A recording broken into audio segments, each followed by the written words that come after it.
before you met us, had you ever done a federal contract? I did one. It was around 15 years ago, and it was just by accident.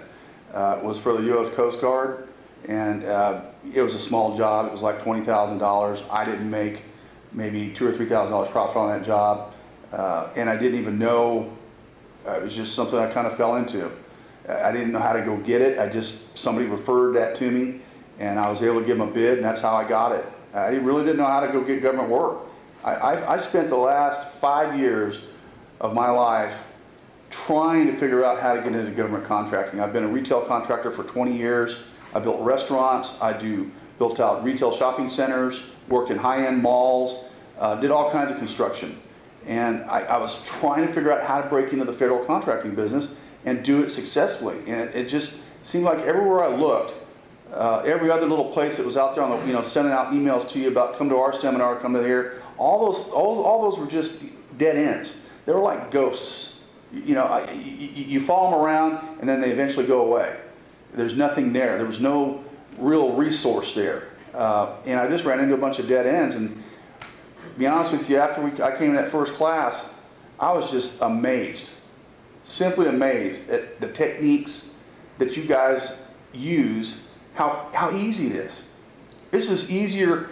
I'm getting ready to make more money this next year than I ever have in previous years, and I'm only working probably 30 hours a week doing it.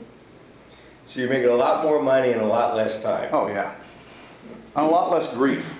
I was doing $8 to $10 million a year on retail build-outs and stuff, and only making 3 to 5% gross profits or net profits on those jobs. I was working my butt off. I was working 7 days a week in my mind or at my desk or somewhere. I was working 7 days a week. It's crazy. And now you're 51 years old, you said? Yeah. Working 30 hours a week, making more money than you ever made. Right. Working 7 days a week. Correct. I'll bet your dollar per hour is really high. It's a lot better than it was. I never used to look at it like that. And that's another thing that I learned from you, the psychology of how much money do you make per hour is really coming into play now. Didn't want to look at that like that before because it wasn't very much. Yeah. So.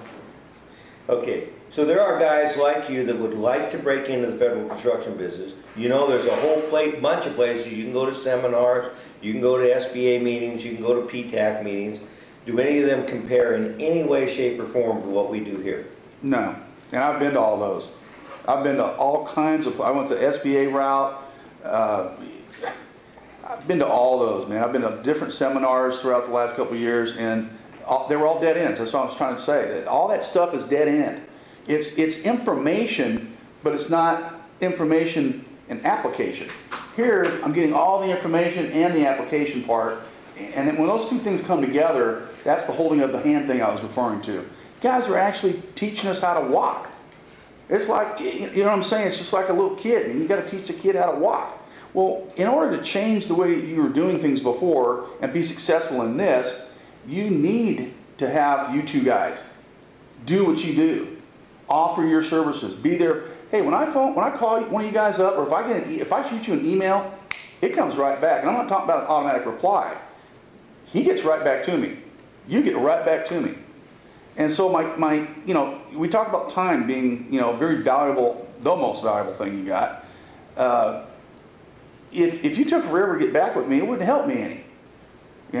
But you don't. You get right back to me and give me a solution. And that's what I need, because I'm still learning how to walk.